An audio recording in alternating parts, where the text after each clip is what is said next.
Before we get into today's episode, I want to share something that's helped transform my daily routine. I've started using Bob, the refillable bottle-free body wash designed specifically for men. If you're still using bottled shower gel, you're literally washing money down the drain. Let's face it, you always use more than you need, and half of it just slips through your hands before it touches your skin. Bob combines a reusable applicator with exfoliating bristles and the world's first refillable body wash bars, formulated to match a man's skin pH of 5.5. It's better for your skin, better for your wallet, and better for the planet. For an exclusive 15% offer on your first order, head over to welcometobob.com and use the code meaningofmen15 at checkout. Welcome back to The Meaning of Men. I'm your host, Simeon Atkins, and today we're tackling a subject that everyone experiences at some point in their life: rejection. We've all felt it. Whether it's a breakup, not getting that job, or just feeling like you don't belong, rejection stings in a way that's hard to shake.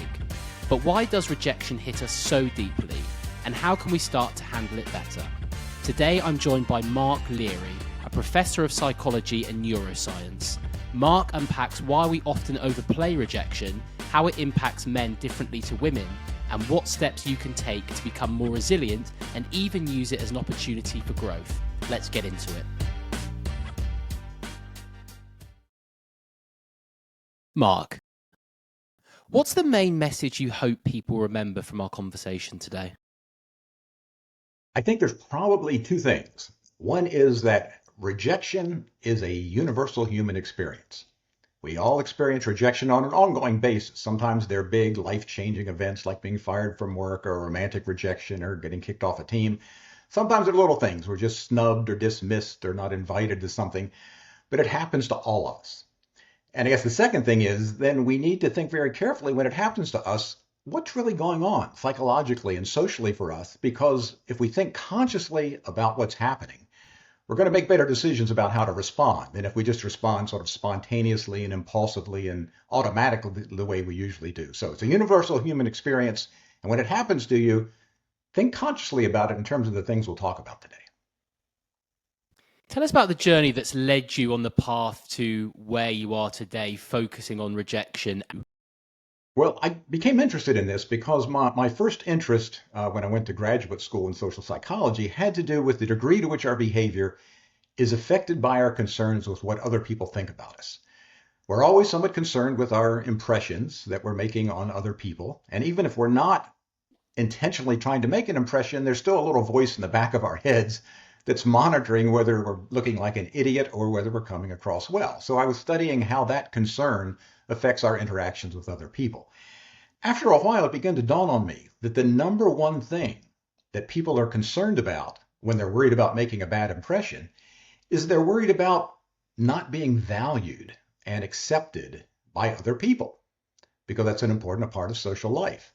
So after 10 or 15 years of my career, I became very interested in this fundamental motive to be accepted by other people, to belong to social groups, and the ways in which that affects our behavior and affects our emotional responses to social situations. And I've been working on this now for about 25 years. And what is it you think that the work that you're doing is fundamentally helping people to do? I think it's helping to bring attention to all the intricacies of the experience of rejection, our emotional experiences when we feel like we're being rejected, our behavioral reactions. We can respond in lots of different ways when we feel like we're being rejected. People had not really explored that. The researchers who study human behavior and human relationships had not really looked at the intricacies and really dug down to what is going on in our minds when we feel like we're not being adequately valued and accepted by other people. So I think it's just digging deeper than other people had in the past. You were talking there about worrying about what other people think, and I guess in the last 10, 15 years or so, with the rise of things like social media, there are just so many more eyeballs on you. And so there's so many more opportunities for people to be judging you. And there won't be anyone listening today that hasn't had some form of rejection. For something like rejection, why is it such a powerful experience? There are so many times where I can think about whether it's, rejection with a capital R or rejection with a small r, that feeling, I tend to get it in the pit of my stomach. I've heard people experiencing it in elsewhere as well. Why is it such a powerful experience when you feel it? I really like your use of the word powerful there because it really is. We try to downplay it sometimes and shrug it off like we shouldn't care about it, but it is powerful. And if we just think about the assortment of emotions we can feel when we're rejected, just to sort of exemplify the power. I mean, sometimes we get angry when we feel like we're rejected. We're often sad because we've lost a friendship or a romantic relationship. We're hurt, our feelings are hurt, we're frustrated.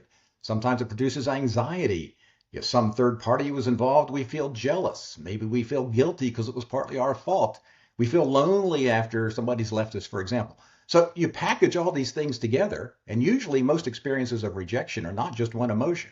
You're Mm. angry and sad and frustrated and hurt and anxious and jealous and guilty and lonely all at the same time. And that is really powerful. And then the power is increased by the fact we're trying to decide how should I respond to this? And we have three fundamental urges. One is to strike back. I'm going to get back at you for doing this, whether you fired me from a job or kicked me off the team or rejected me as a romantic partner. I'm going to get back at you. But then there's another part that says, no, I need to be really nice to people here. I want people to like me and accept me. I can't be mean to them. And then there's part of me that just wants to withdraw and just disengage and say, I don't want to deal with this anymore. So you put all those emotions together and those conflicting motives, it is a very powerful experience. Now, your question is, why is it so powerful? Why so many reactions? And the best answer to that question is to stop and think, what are emotions for? Why do we even have emotions to begin with? Where did they come from? Why did the emotions evolve as part of the human mind? Emotions are there to alert us to the good and bad things that are happening to us. When you feel good and pleasurable and joy and satisfied, we seek those things out. When we feel negative emotions, whether it's angry or sadness or anxiety or whatever, that's a sign there's some threat going on that we have to deal with. So that's just part of human nature. That's what emotions are there. They're signals. Hey, stop what you're doing and figure out how to respond to this because either something very good or very bad is happening to you. The fact that we have so much going on when we feel rejected, so many emotions and so many urges, suggests to me that nature, human evolution, thought it was really important to human beings to keep us abreast of instances in which we weren't being accepted. That was something that was fundamentally important to our prehistoric ancestors for millions of years, not to be rejected. Well, why? Well, human beings are really pretty defenseless animals compared to most species. We don't have fangs or claws to protect ourselves. We really aren't very strong compared to other large mammals. We can't run very fast to get away from the predators who are chasing us. We can't fly away. We don't hide in burrows. We can't swim under the water. How long would you last out by yourself somewhere in the jungle or in the savannas of Africa if you were by yourself? And the answer is only a couple of days. Something is going to eat you because you can't defend yourself.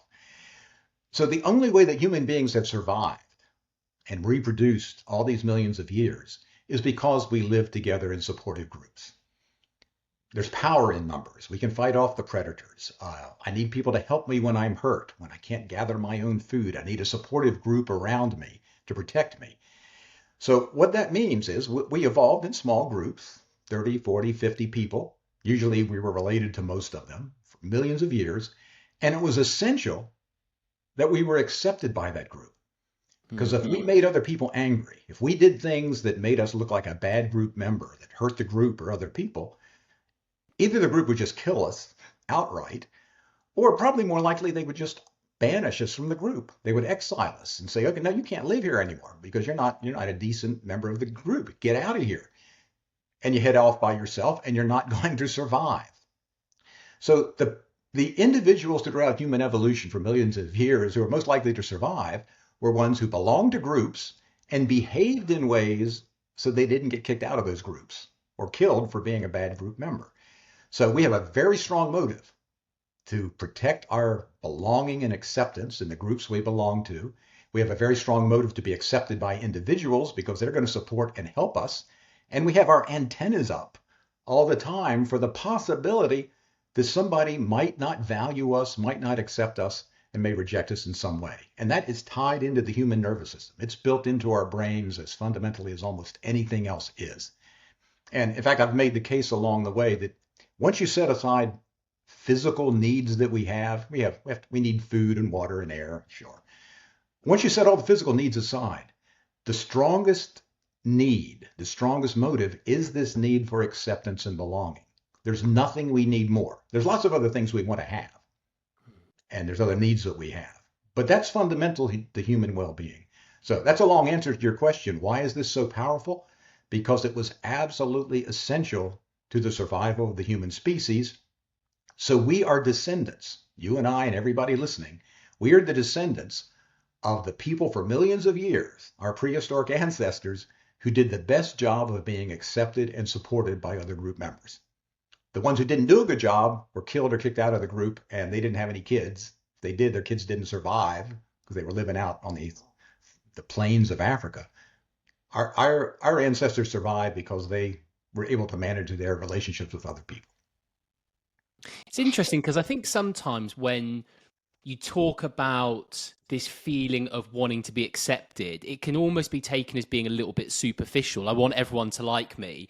And you're told, well, what does it matter what other people think about you? But it's really tying back, as you said, to these roots, and you sort of lived or died by your community. So it was absolutely essential that you had this acceptance, which then makes sense in terms of why something like rejection would feel so powerful.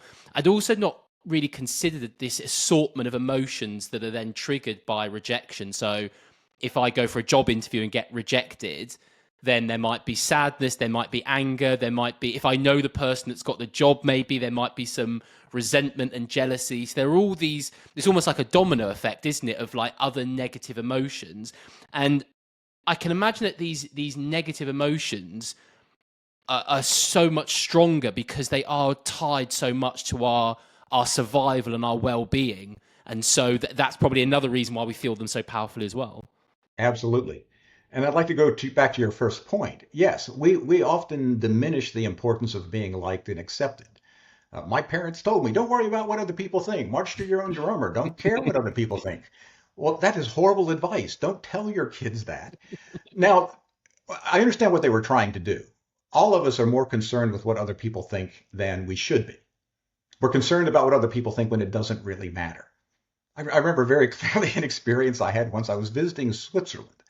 And I was checking out in a grocery store, and I just made what I thought was a humorous comment to the woman who was checking me out. And she looked at me with this look on her face like, I don't know, that I was despicable or disgusting. Now, I don't know if it was a language problem or a cultural problem, but it was just a comment. It wasn't awful or anything. But I walked out of the store just, oh my God, she didn't like me. I made a fool out of myself in there. And it took me a minute to go, it doesn't matter. I'm in Switzerland. I'm never going to see these people again. So what the problem is, again, if you think about the conditions under which this need evolved, it was a small group, people you've known since birth, all 30 or 40 of them. It was important that they all supported you. All right, well, think about us now in today's modern age, particularly with social media that you mentioned. Now it's just not 30 or 40 people. If you go to a large high school, maybe it's a couple thousand here in the United States. And now with social media, maybe there are several million people who have their eyes on you and are sending you nasty comments, in the comments for your podcast. Our brain is not designed to handle that kind of social feedback. Everybody we were concerned about in the past in terms of accepting us were truly important to us. It made sense. But we now live in a social situation where the vast majority of people who have impressions of us don't matter. It really doesn't matter. So instead of, for any parents out there, don't tell your kids, don't care what other people think. Say there are times to be concerned about what other people think. A job interview is a good one. If you go into a job interview and you don't care what the interviewer thinks of you, you're not going to get the job. It's just not going to happen. There are times to be concerned, and there's times not to be concerned. And even if you are concerned, it's often possible to get too concerned. That even if it does matter, it doesn't matter that much. So we're all too concerned about too many people, and the level of concern is too high. So we want to dial it back, but we don't want to get to a situation where nobody cares what anybody else thinks. Society would fall apart. We would be awful people. I think there's a nice offshoot to friendship there. It reminds me of the famous quote from Aristotle: a friend to all is a friend to none. You know, you can't go through life being very close with everyone. We had Jeff Grief, the author of Buddy System, on the show before, and he was talking about these 4 groups of male friendships: your must, trust, rust, and just friends. And we were discussing the fact that it takes a lot of time and effort to maintain your must friends, in other words, your closest friends.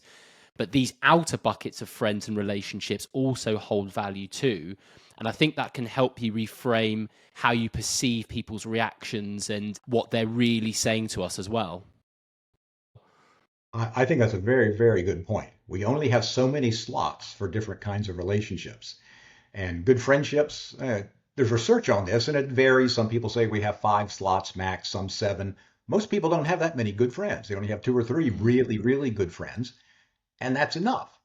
So just because somebody else, some other acquaintance, doesn't value you as if you're a good friend, you couldn't handle that anyway. You're absolutely right. What would you do if you had 40 good friends that you had to stay in constant contact with and confide in and listen to their problems? You can't do that. And that's true of every kind of a relationship.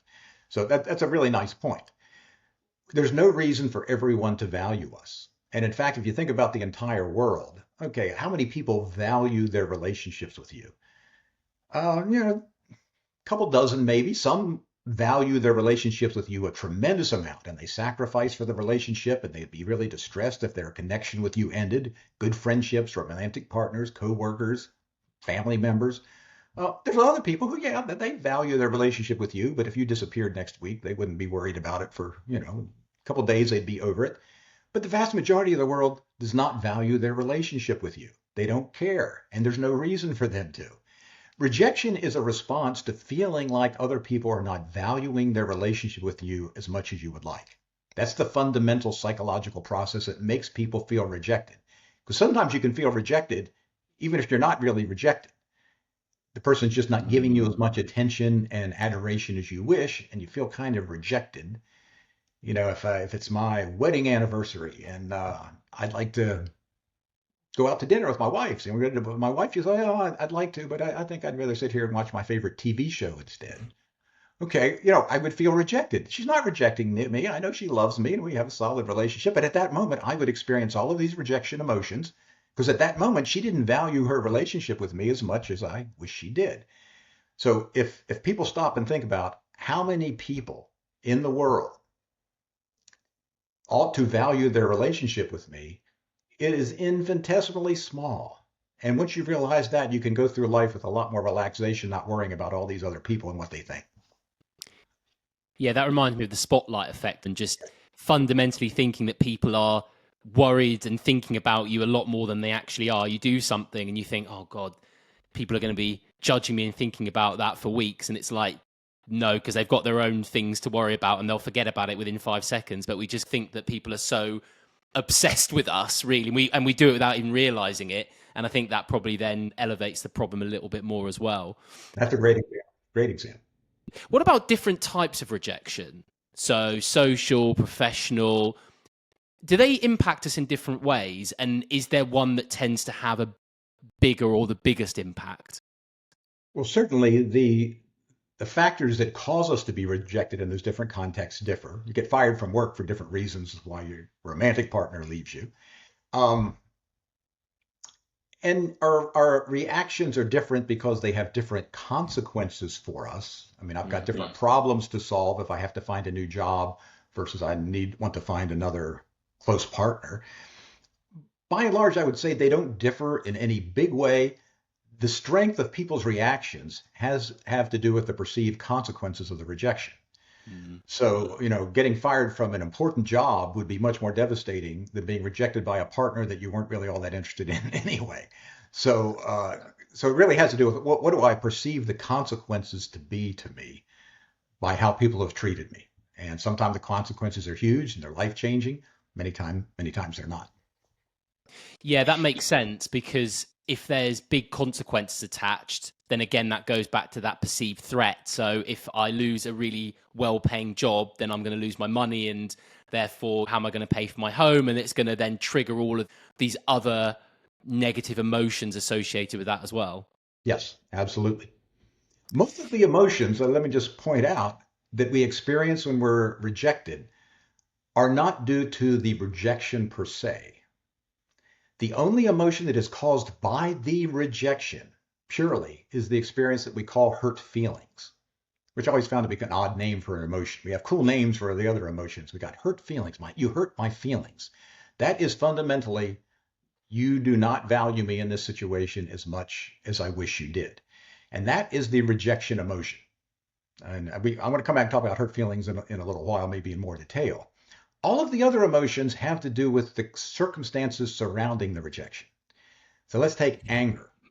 Anger arises in general because we feel like we've been treated negatively in an unfair way. That's what makes us angry, whether it's a rejection or something else. We get angry when somebody treated us unfairly and it was negative for us. Now, sometimes we experience a rejection was unfair and it was negative and we get angry, but it wasn't fundamentally the rejection. It was the negative being treated negatively and unfairly. Sadness. Sadness is caused by the loss of something important. You can be sad about losing a prized possession or somebody dying. So the sadness that it comes with rejection has to do with the fact, well, I've lost an important relationship. It's not the rejection itself. Anxiety. If I get fired from my job, I'm anxious. I don't have money to pay my rent. Okay, but it wasn't the rejection that did it. It's my fear of the downstream consequences of the rejection. Or jealousy. Jealousy comes about when I feel like a third party is interfering with the quality of my relationship with another person. So it's not the rejection, it's the context. Guilt. If I cause this rejection, it's because of me. I feel guilty about it, but it wasn't the rejection itself. So each of these emotions comes from a different psychological source. The only one that is purely tied to the rejection experience and is virtually universal in every rejection is this sense of hurt. And you kind of described it there when you talked about the pain in your gut or your pain in your chest. Yeah, it hurts. It really does hurt. And in fact, it hurts because the part of the brain that produces the emotion we call hurt feelings is linked indirectly to the parts of the brain that manage our sensations of physical pain. That's why it hurts. So I think sometimes, that men in particular are really hesitant to admit that they're hurt. They're going to admit they're angry. I'm going to get back at her. I'm mad about this and I'm jealous and I'm sad. Oh, my relationship fell apart. But there's also seems something not masculine about, oh, my feelings are hurt. Well, poor me. But I think it helps to accept the fact that is a fundamental part of being rejected. There's nothing non-masculine about having your feelings hurt. That means you're a human being and your brain is working properly. And I think if you sort of confront that, you can deal with those feelings a little bit better than just pushing ahead with the anger, for example, and the frustration. Going to that point there, do you think there's something evolutionary going on there, and with the reason why men might be less open about talking about hurt feelings? Just thinking back to hunter-gatherer days where striving for status, I know I've had many conversations with guests, was so important for men in particular, and being up in the hierarchy. And I've also spoken with guests about men needing a safe space to be able to be open about how they might be feeling things like rejection. And so do you think it's potentially tied to how we've evolved as a species as well, particularly for men? It very well could be, because you're absolutely right. Dominance and status and strength were very important for the members of the community, which were the men who had to do the fighting and the defensiveness and the threatening of other people. You better not come over here because I'm strong and dominant and have high status. And any sign of weakness is not going to help the cause. It's not going to help protect the group from outsiders, for example. So I think that's entirely possible. But I think in the modern world, I think it sometimes gets men a little confused about what they're going through when they feel rejected. And here's a case where you can think consciously about it. And you don't have to go tell other people if you don't want to, I guess. You don't have to tell your friends, oh, I'm so hurt about this. But be honest with yourself about what it is you're really experiencing, and I think you'll cope with it better. Hi everyone, I want to take a moment to shout out Apex Everest, an incredible organisation and partner of the show who are pushing the limits of human resilience. Imagine this, climbing the equivalent of Mount Everest, but right here in the UK, by summiting the Helvellyn mountain 9 times in just 48 hours. But Apex isn't just about the challenge, it's the chance to be part of a year-round, vibrant community dedicated to unlocking your true potential. Whether you're looking to push your own limits or you're part of a team wanting to build an unshakable bond, this experience will stick with you for life. So if you're ready to conquer your Everest and be part of something special, check out apexeverest.com to find out more. In your book, Interpersonal Rejection, one of the things you highlight is rejection sensitivity and how that varies from person to person. And, I've seen that in my own friendship groups and people that I know. Some people can bat it off pretty easily. Some people take it really, really personally. What factors will determine how resilient someone will be to something like rejection? I think there are two big sets of factors. One are genetic factors that help to design our brain. Just like every part of our body, you and I have somewhat different brains, and it reacts in different ways in different parts of the brain. And if you think about emotional reactivity, how emotional a person is, we see that in people. A big chunk of how emotional a person is genetically determined. At the time of conception, their DNA is producing a brain that is more or less emotionally reactive than average. In fact, one of the major personality factors, one of the top, they call it one of the big 5 personality factors, is emotional stability. And research has shown if we look at emotional stability and emotionality in people, 50% of the variability we see in other people. You're talking about your friendship group. Your listeners can think about everybody they know. Think about their emotional reactivity for the ones who just lose it over little things, other people who don't seem to react to anything. All that variability, around 50% of the variability we see in people in emotional stability and reactivity is genetically determined. So that would apply to all bad events. Some people are more reactive. Those people are going to be more reactive to the bad event of rejection as well. So they'll be higher in rejection sensitivity. So you have genetic factors. But then you also have experiences. The research shows that people who have had a life history of being rejected, their parents didn't seem to care about them. They had problems with peer groups in school. They were bullied a lot. They didn't have friends. So they've been living on sort of the edge of being accepted their whole life, are more rejection sensitive. They're more sensitive to the degree to which other people are accepting and rejecting them. If you grow up being accepted and loved and supported by your parents and your friends and your family and all through life, yeah, you're still going to struggle with rejection sometimes, but you have this general sense that I'm an acceptable person deep down. I mean, generally people like me and accept me and value me. So, okay, this person doesn't like me. That's their problem. I got other people who do. And so you're less reactive.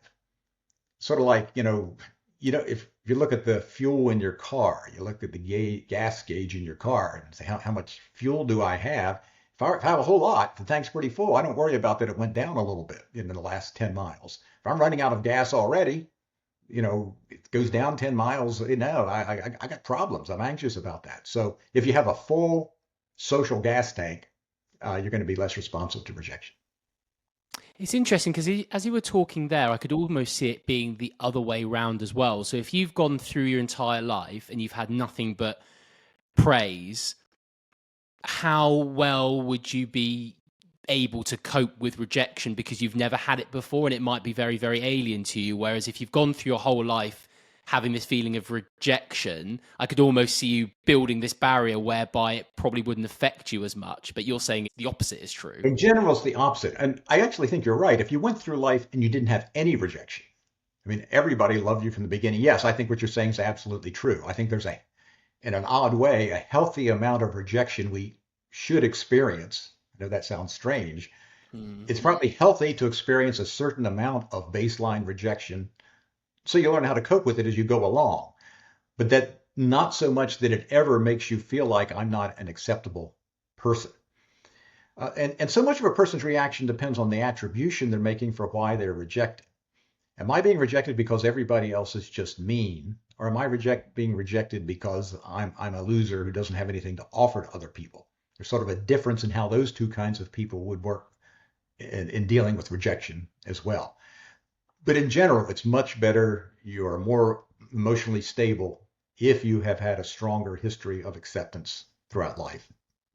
But again, I agree with you. There is his research about what happens when parents, for example, over idolize their children. They're not only more reactive to rejection, but they also turn out narcissistic. So you've got to get accurate feedback about yourself along the way. You don't want your parents saying this, no matter what you do and how bad it is that you're the most wonderful person in the world, is because then you're not going to deal with accurate feedback as an adult well, because you're not used to getting accurate feedback, and we all have some negative characteristics. And if you grow up knowing that, then it's not a big deal to, yeah, somebody didn't like this. Okay, that's fine. Interesting. So I guess as well as genetics, it's also your perception of rejection as well. And I think your research has suggested that people often overestimate how much they're actually being rejected. And it ties into what we were talking about a little bit earlier as well. What are some of the ways that we can check if our perceptions are actually accurate or whether we might be overemphasizing how we're feeling? That is such a hard thing for any of us to do because other people usually don't give us really explicit feedback about what they're thinking about us, good or bad. Yeah. You might be my favorite person that I run into every day, but it would be kind of embarrassing to tell you that, so I don't. So you have no idea that I really value my connection with you. By the same token, I might really think I don't like you at all. I try to avoid you, but I'm probably not going to tell you that. So how do we figure it out? And in the absence of getting feedback from other people. And the research shows we're not really very good at it. I mean, that we do misjudge in both directions. There are people in everybody's life that you think that person doesn't care about me one way or another, but they do. They like you fine. They just don't express it. There's other people in my life that I think, hey, that guy really likes me. He likes seeing me. No, he doesn't. He's just being polite about it. So in answer to your question, it's very difficult. The thing people do have to realize is the point you started with right there, and that is we rather than say we overestimate the degree to which we're rejected, it's probably a little more accurate to say we underestimate the degree to which we're accepted. And I want to make that distinction because it often has to do with the fact most of the feedback we get from other people is neutral. It's not diagnostic. It's not telling us anything one way or another. They're just interacting with us pleasantly.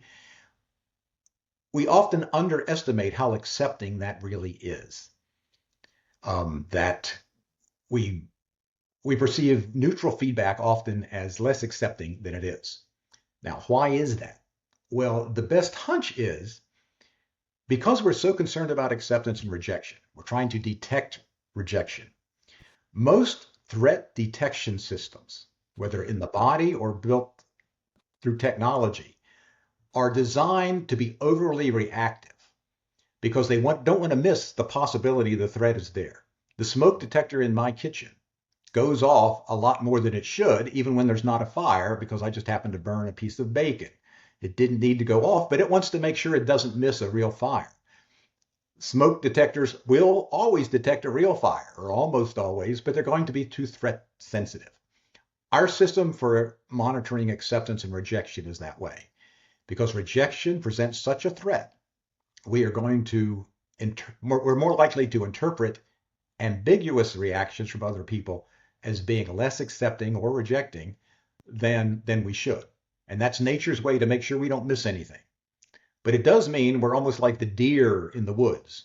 I've always wondered when you see deer, how many times do they get startled and run off in a day? Dozens of times. How many times was the threat real? Maybe none.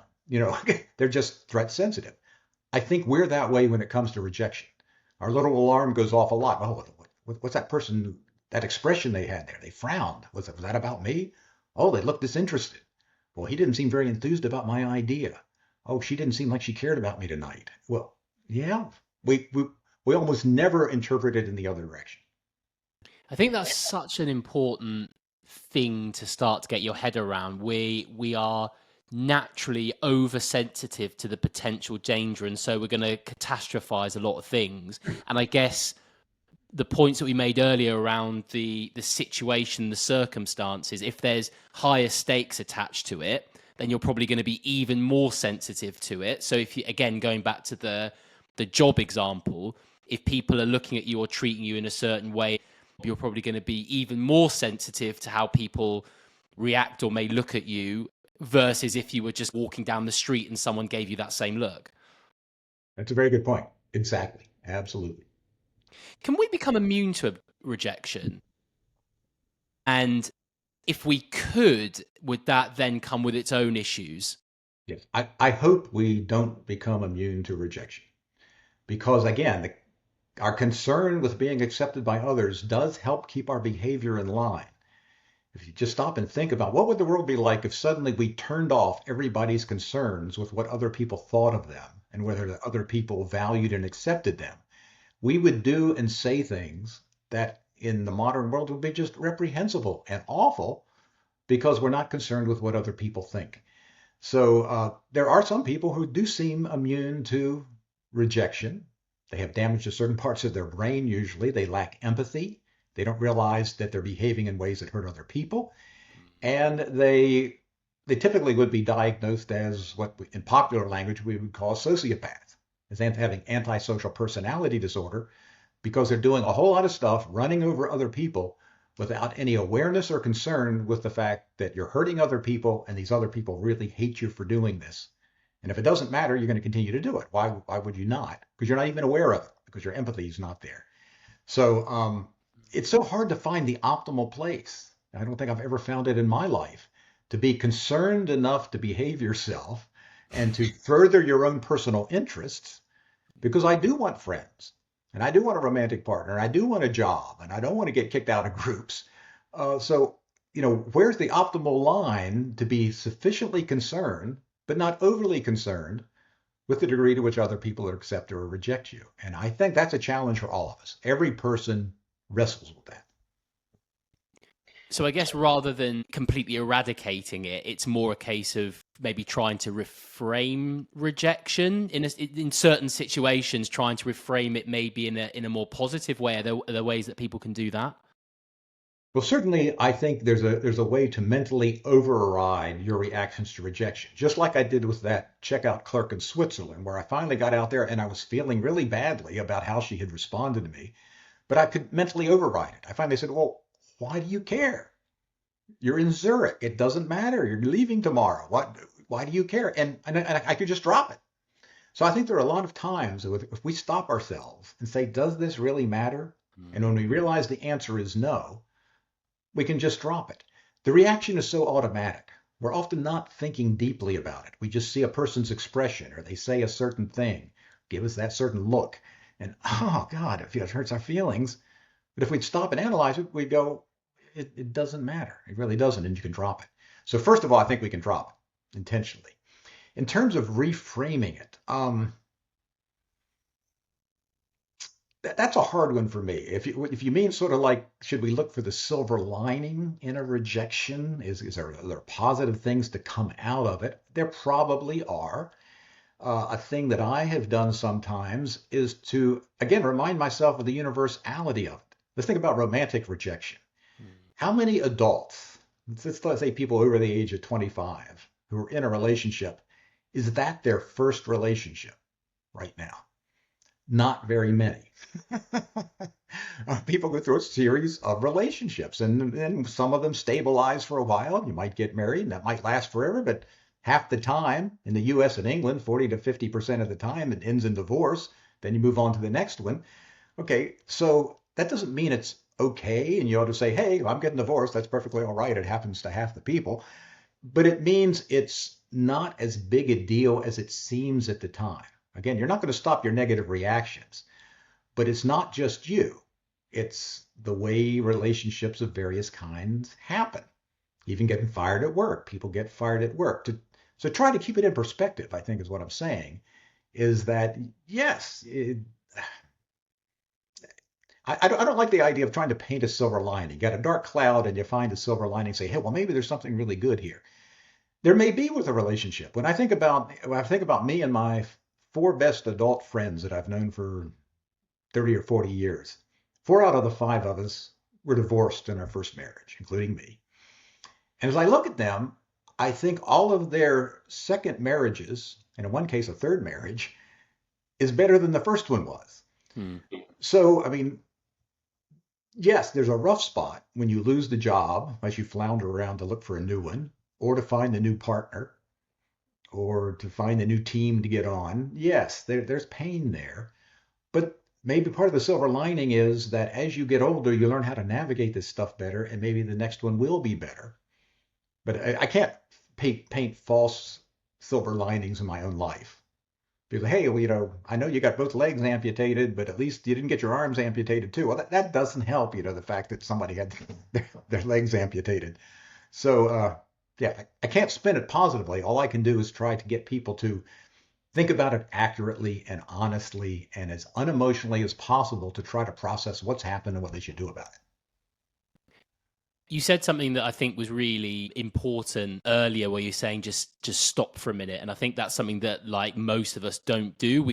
It almost starts to snowball. Whereas I think if we have the discipline sometimes just to stop and think, we can, depending on the situation, maybe not necessarily reframe it in a positive way, but at least get a bit more perspective, as you were saying, from like a broad sense.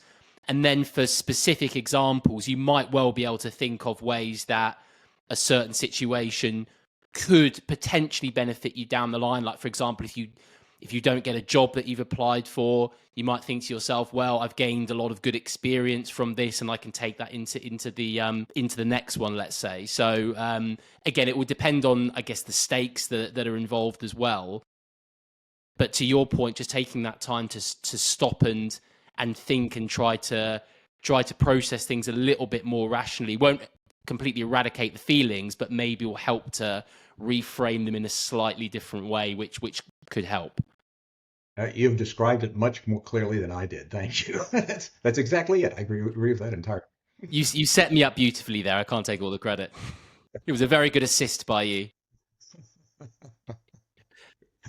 Talking about romantic rejection specifically for a second, because this is something that I kind of see a lot, and I feel that there's a real pain attached to that. And I'm at the stage of my life now where I do have a lot of friends that are married, and not in my close circle of friends, but wider circle of friends I know that have been in relationships for a long time, and they may or may not be married, but they're breaking up with their partners. And just witnessing that, there's just something very raw and emotional, I think, about that kind of rejection.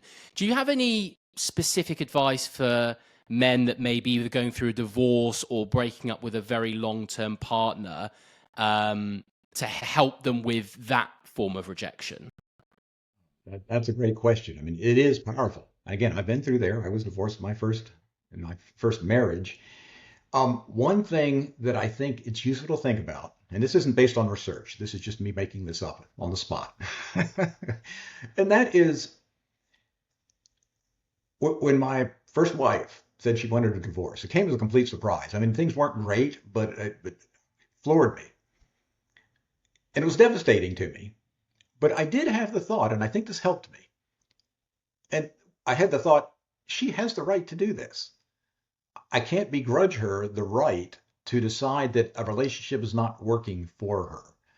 Just like you and I have the right, if we're in a relationship and this isn't satisfying to us, it's not giving us what we wanted for whatever reason, we have the right to say, well, no, we want to cut this off. I can't go through the rest of my life living in a life I don't want to live in. I have the right to make that decision. And thinking about my ex-wife, she had the right to make that decision. That took away a little bit of the edge and the anger. It was just to say, no, you have the right to do this. I wish you didn't. Oh my God, it's breaking my heart. But you have the right to do that. Now, the way she handled it at times was not good, made me angry and embittered, but not just the general idea that she had decided that I wasn't the one for her. I can accept the fact that incompatibility is one of the major reasons why things break up. Jobs even, you just don't quite fit in here. Maybe you're doing your job fine and you're not fitting here. You're not fitting on the team. You're not fitting in this relationship you and I have. So I can accept the fact that she's decided that, we weren't as compatible as she had hoped and it's not working right. And that took part of the edge off. So I think that's the only advice I have, is to realize If you really care about that person and they're not happy, then the honest thing to do is say, this hurts me a lot, but you have a right to do this. Go seek your own happiness. It's making me miserable, but you have a right to do this. I guess that helps to soften the blow a bit around, because I feel with a lot of rejection, it comes back to I'm not good enough. And I feel for men in particular, in a lot of the conversations I'm having, this is something that just comes up time and time and time again. Like fundamentally, I just don't feel good enough.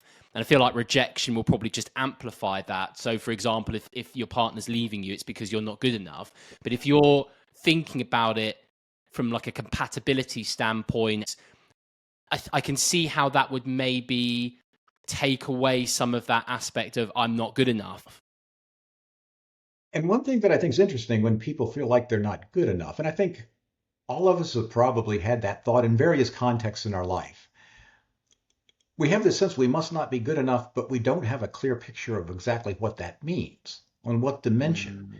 So, she left me. And so, in a sense, I wasn't good enough, but what was wrong with me? I don't have a clue. And it's particularly overwhelming to have the sense there must be something wrong with me, but I don't know what it is. If I knew what it was, let's say it was my anger. Let's say I was an angry person and she goes, I just don't want, I can't live with somebody who's upset as much as you are. Well, at least I'd have something to work on. I'd have a clear view about how to make sure this didn't happen again. But I think for a lot of men, they do have this sense, somehow I wasn't good enough for her. Now, she thought that you were good enough initially. So, I mean, if she knew you pretty well, what is it that she learned about you that somehow made you not good enough after 3 years or 5 years or 10 years? I don't know. But I think it's particularly unsettling to feel like I'm not good enough, but I'm not quite sure what's wrong. Because then you just flounder. And I don't have a good solution to that except to try to think really honestly, well, what is it she's saying about why she's leaving? And is she pointing out some way in which I'm not good enough? And if she's not, then maybe that's not the thing. Maybe it is incompatibility. Hmm. I think that's a really good point. But then sometimes you don't want to hear it. You don't want to hear what your flaws are. But I think ultimately it will be more beneficial maybe than not knowing, if that makes sense. So it's quite an interesting conundrum you can find yourself in. Yes. And of course, none of us like to hear about our negative characteristics ever. But I am convinced that one of the best routes to a satisfying life is to strive to have as an accurate perception of yourself as possible in all domains. It's really hard. It's hard for any of us to know what we're really like, but I want my self-perception to be accurate, even if there are parts of it where I go, oh my God, I really stink on this. Oh, I'm horrible, a horrible person on this dimension. I want to know that so that I can either try to change it or I can try to work around it. Every person has negative characteristics. There's nobody that if they had an objective view, if a gigantic voice came out of the sky and here it said, here's what you're really like, the universe says so, there's nobody who's going to be completely positive. We're all going to have some negative things in the list. And I think people ought to want to know what those are and and ought to be able to deal with the fact that they have those things because we all do. That's universal too. Are there any universally perfect people? No. That's a struggle. Now, of course, we don't want other people to know about those bad things because that affects our acceptability, right? So we don't want them to know what's on our bad characteristic list, but we ought to know so that we can work with them, work with those things. So you're right. A guy who says I must not be good enough may not really want to know what the answer is, but he'd be better off if he did know and if he accepted it and then worked with it. I want to come back to what you were talking about earlier around hurt feelings and this being the unique trigger for or the emotion when it comes to rejection. Can you talk a little bit more about what you mean by hurt feelings? Oh, one of the things I'm really pleased with in the work that we did at the time we started working on hurt feelings, only one other researcher had ever explored hurt feelings in detail, and we did a series of studies trying to really get our hands around what are hurt feelings, where do they come from, and what produces them. And as best we can tell, the thing that always produces hurt feelings is a sense of this sense that somebody else does not adequately value their relationship with me. And it could be things like My dad wouldn't come to my soccer games because he said I played so badly he couldn't stand to watch me. Oh my God, that hurt your feelings. My dad doesn't care. Setting aside, he thought I played bad. He doesn't care enough, even if I play bad, to come and watch me. I mean, he doesn't value his relationship with me in that context. So, yes, the sense of rejection, the sense of being relationally devalued is the thing that causes hurt feelings. All of those other emotions can spring from rejection episodes, but they're Mm, fundamentally not caused by rejection. They're caused by mm. something else, and they can arise in other contexts that have nothing to do with rejection. We can be uh, we can be angry for all kinds of reasons and sad and feel guilty and be frustrated and anxious for all kinds of reasons. Rejection is one of them. But it's fundamentally not the rejection experience of feeling devalued that did it. It was some implication of having been rejected that made me sad. Oh, I lost a relationship. Because we feel sad when we lose a relationship when someone dies. We still feel sad. Why? What is grief? Oh, I lost this person in this relationship. Had nothing to do with rejection. So every emotion is caused by a different construal of something that's happened in the world. And the one that causes hurt feelings is the construal that I'm not being adequately relationally valued. It What's some practical advice that you would give to men in order to be able to move forward in life after they've experienced some kind of rejection that is really holding them back and they just can't let go of it? I think it goes back to the one of those two things I said would ought to be the takeaway from our talk today, and that is sit down and think consciously about this. Get out a piece of paper and kind of map out, okay, what are all these emotions you're experiencing?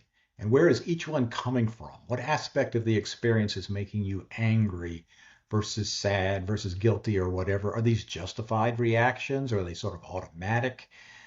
Did you cause, any of those emotions? So be very conscious and deliberate about the emotions. Make a list of the things that you need to do. What are your goals moving forward?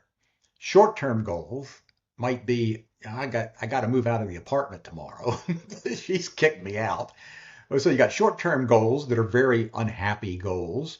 But then you also have moderate goals. I mean, how soon do I want to get back into social life? Am I going to pursue some other things along the way? Other social groups that have nothing to do with a romantic partnership. Um, to try to be okay, so you've got your emotions to deal with, a set of goals about how to move forward. List out what they are, almost like a checklist. Over the coming next 3 months, what do I need to do? I had to go out and get a car because my ex-wife owned the car. She was supposed to give me half the cost of it when she left, but she didn't. So I had to worry about having to get a car. You've got practical things that you have to do. Um, do an analysis of what happened. So really try to figure out what happened here. Did I help to cause this? Oh, yeah, she called me cheating with her best friend. Okay, that helps to explain what just happened. Or no, I did the best I could. Was it incompatibility? Is it the fact that I am lacking something? Trying to be as honest as possible and do a deep dive into what actually happened here. And maybe try to even get feedback from her to help clarify things. Um, how am I going to fill up my time? I mean, we did an awful lot of stuff together. And then in the meantime, until I get back out into the world, what am I going to do? These are all conscious decisions to plot forward. Imagine that you had a business that was failing or had just failed and you needed to start a new one. Well, you'd sit down and you'd make all kinds of plans. What went wrong? What's going on here? What do I have to do? And be systematic and conscious as unemotionally as you can while recognizing you're going to have strong emotions and that's perfectly okay. But conscious deliberation over what happened and where you are right now and what to do about it, I think would help. Mark, what's one important thing relating to rejection, particularly in men, that we haven't discussed today, but we really should have done? That's a great question because we've talked about an awful lot of things. I think I would come back to something we mentioned in passing, which ties in with this analysis of emotions again. I think because men feel bad about feeling hurt and feeling vulnerable, they push that under the carpet to some extent. But a full analysis of what just happened to you and how you feel and how you're going to move forward really requires honesty and accuracy in your own mind about what you're experiencing. So that vulnerable, weak, hurt thing, which is perfectly normal, again, we kind of stick it over in the corner in a box and don't want to think about it. I think it would be helpful to think about in terms of moving forward, to realize, no, I am vulnerable. Relationships are important to me. I did care about her. I am hurt. I am wondering about myself. And to go ahead and analyze that part of the whole situation as well. I think a lot of men would ignore that as much as they could and focus on more of the intense emotions, the masculine emotions. But in the long run, hey, this is part of being a human being. And yeah, I don't like it any better than you do, but it's useful to come to terms with. Mark, thank you so much for your time today. There's so much that I've taken away from that conversation. I always like to think about one key takeaway. I think for me, it was this discussion around we're going to be oversensitive to things that we perceive are going to put us in danger, and rejection being one of them. And I think that can really help reframe some of the ways in which we're perceiving what the severity of this rejection actually is. And like we said, it's very situational as well, and what the stakes are. But I think there's so many small things that happen on a day-to-day basis that we might not even necessarily realize, but I think they can start to build up over time. There's like an analogy that I've used for a few things. It's almost like this backpack that you have and someone's dropping in little stones, and you might not notice it immediately, but after a while that's going to start to build up. So it might not be rejection with a capital R, but it could be lots and lots and lots of little rejections, and they will build up over time. And I think they're the ones in particular that we can start to reframe in our own mind a little bit. Be aware that, okay, we probably are being a little bit oversensitive to this, and there are very good reasons for that.